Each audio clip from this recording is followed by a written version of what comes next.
नमस्कार मैत्रिणींनो, माझ्या चॅनलमध्ये तुमचे खूप खूप स्वागत आहे। तर मैत्रिणींनो, बऱ्याच जणांना माहिती नाही की बाजरीची भाकरी खमंग आणि टेस्टी होण्यासाठी त्याच्यामध्ये काय टाकावे। तर आज मी व्हिडिओमध्ये तुम्हाला सांगणार आहे।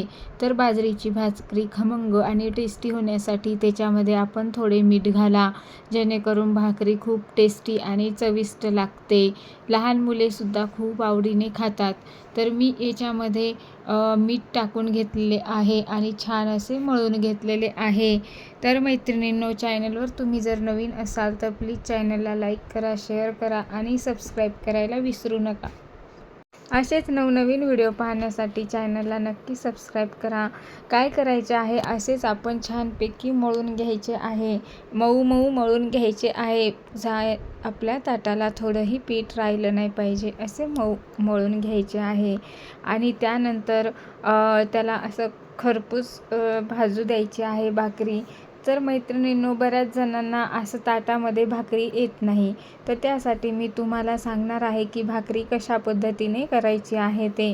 पूर्ण व्हिडिओ शेवटपर्यंत नक्की पहा, तरच तुम्हाला समजेल। तर मी काय केलं आहे, 2 भाकरीचे पीठ मळून घेतलेले आहे। थोडे थोडे पाणी करून मी त्याला छानपैकी असे एक उंडा मळून घेतलेला आहे। आणि त्यानंतर त्याला छान मऊ झाल्यानंतर मी एकजीव उंडा केलेला आहे।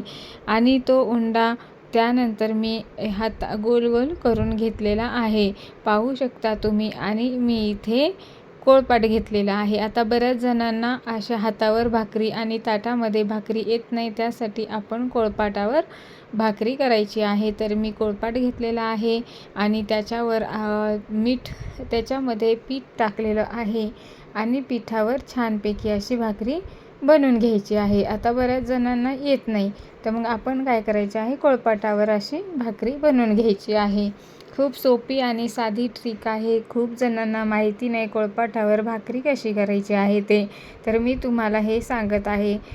तुटत पण नाही आणि काहीच होत नाही, छान अशी गोलचिटूक भाकरी येते। आता मला जास्त घाई असल्यामुळे माझी जास्त गोल भाकरी झालेली नाही, कारण आम्हाला ऑलरेडी खूप उशीर झालेला होता स्वयंपाकाला, त्यामुळे थोडंसं मी घाईघाईमध्ये केलेली आहे। पाहू शकता तुम्ही, थोडीही भाकरी तुटलेली नाही, पण गोल आलेली नाही। मैत्रिणींनो, तुम्हाला नेक्स्ट व्हिडिओ कशाबद्दल पाहिजे आहे तो मला कमेंट सेक्शनमध्ये नक्की सांगा। मी तुमच्यासाठी नेक्स्ट व्हिडिओ नक्की घेऊन येईल। त्यानंतर तावा छान तपू दिल्यानंतर मी ताव्यावर भाकरी टाकलेली आहे आणि त्याला पाणी लावून घेतलेले आहे, जेणेकरून ती भाकरीला रेषा पडणार नाही आणि भाकरी छान अशी भाजल्या जाईल आणि नरम चटक होईल। त्यामुळे मी पाणी लावून घेतलेले आहे। पाहू शकता तुम्ही, भाकरी किती छान अशी दिसत आहे। तुम्हाला शेवटी रिझल्ट तर मी दाखवणारच आहे पोळपाटावरच्या भाकरीचा। त्यानंतर आपण उलटण्याने पूर्ण भाकरी पलटी करून घ्यायची आहे। पाहू शकता तुम्ही, एका साईडने भाकरी भाजलेली आहे। आता दुसरी साईड मी भाजायला घेतलेली आहे। दुसरी साईड पण भाजलेली आहे। त्यानंतर परत मी भाकरी अशी पलटून घेतलेली आहे। तर मैत्रिणींनो, तुम्हाला माझा व्हिडिओ कसा वाटला भाकरीचा मला कमेंट सेक्शनमध्ये नक्की सांगा। आणि असेच नवनवीन व्हिडिओ पाहण्यासाठी बेल आयकॉनला नक्की क्लिक करा। चला तर मैत्रिणींनो, नेक्स्ट व्हिडिओमध्ये भेटूया।